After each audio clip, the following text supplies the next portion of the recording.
কৃত্রিম সংকট সৃষ্টি করে সারের দাম বেশি নেওয়ার প্রতিবাদে পাবনায় প্রতীকী কর্মবিরতি পালন করছেন কৃষকেরা। সদর উপজেলার চর তারাপুর থেকে জানাচ্ছেন পাবনা প্রতিনিধি রিজভিজয়। কিছুক্ষণ আগে আমরা রাজশাহীতে একই অবস্থা দেখলাম। এ বিষয়ে ডিলাররা কি বলছেন, তাদের সাথে কথা হয়েছে কিনা এবং কৃষি মন্ত্রণালয় থেকে কিছু জানানো হয়েছে কিনা জানাবেন।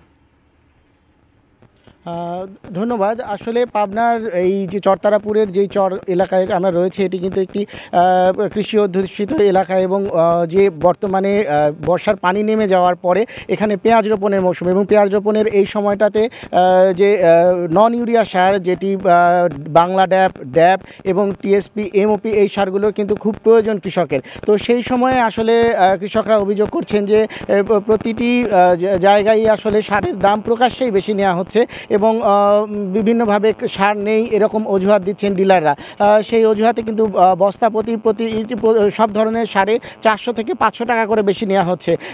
কোনো প্রতিকার না পেয়ে আজকে তারা কিন্তু কর্মবিরতিতে গিয়েছেন। যে ব্যতিক্রমী একটি কর্মসূচি, কৃষকরা তাদের যে উপকরণগুলো রয়েছে সেগুলো সব ফেলে আজকে প্রায় 2 ঘন্টার জন্য আসলে এই প্রতীকী কর্মবিরতি শুরু করেছেন এবং তারা জানিয়েছেন যে এভাবে যদি চলতে থাকে, একে তো প্রকৃতির সাথে যুদ্ধ করে তাদেরকে যে ফসলগুলো ফলাচ্ছেন সেগুলোতে লোকসান হয়েছে, এর পাশাপাশি যে সেই ঘুরে দাঁড়ানোর চেষ্টার এই সময়টাতে তাদের এই সারের সংকট তৈরি করে এইভাবে নাজেহাল করা, সেখানে প্রশাসন থেকেও তারা খুব একটা সহযোগিতা পাচ্ছেন না। তো সেই কারণে আসলে তারা বাধ্য হয়ে এই কর্মবিরতিতে গিয়েছেন এবং প্রশাসনের সাথেও আমরা কথা হয়েছে, উপজেলা প্রশাসন এবং জেলা প্রশাসন এবং কৃষি কর্মকর্তাদের সঙ্গে। তারা বলছেন কিন্তু সারের কোনো সংকট নেই, কিন্তু বাস্তবে চিত্রটা কিন্তু একেবারে ভিন্ন। আমরা একজন কৃষকের সাথে একটু কথা বলার চেষ্টা করব। আপনারা কর্মবিরতি করছেন আসলে কি কারণে? আমরা সারের যে ন্যায্য যে মূল্য সরকারি রেট, সেই তুলনায় সেই দামে সার পাচ্ছি না। এই জন্য আর কি আমরা প্রতীকী একটা কর্মসূচি দিচ্ছি যে আমরা কর্মবিরতি করব এবং এটা যদি ভবিষ্যতে এর কোনো প্রতিকার আমরা না পাই, আমরা আরও দীর্ঘমেয়াদী যে কোনো হয়তো প্রশাসন ভবনে গিয়ে আমরা অনশন করা বা আমরা কৃষিকাজ বন্ধ করে দেওয়ার মতো সিদ্ধান্ত নিতে পারি।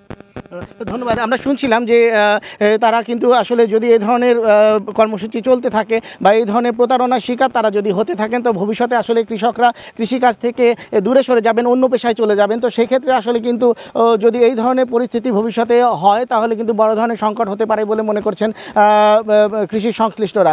এর পাশাপাশি আসলে আমরা প্রশাসনের সাথে কথা বলেছি, তারা বলছেন যে আসলে সারের সংকট নেই, কিন্তু বাস্তব চিত্রটা একেবারে ভিন্ন। ডিলাররা কিন্তু এই দামের বাইরে সার বাড়তি দামে সার বিক্রি করছেন এবং যেই ন্যায্য মূল্যের কথা বলা হয়েছে বা যে তালিকা টানানো রয়েছে সেই মূল্যে সার আসলে বিক্রি হচ্ছে না। এই ছিল আমার কাছে পাবনার কৃষকদের কর্মবিরতির সর্বশেষ খবর।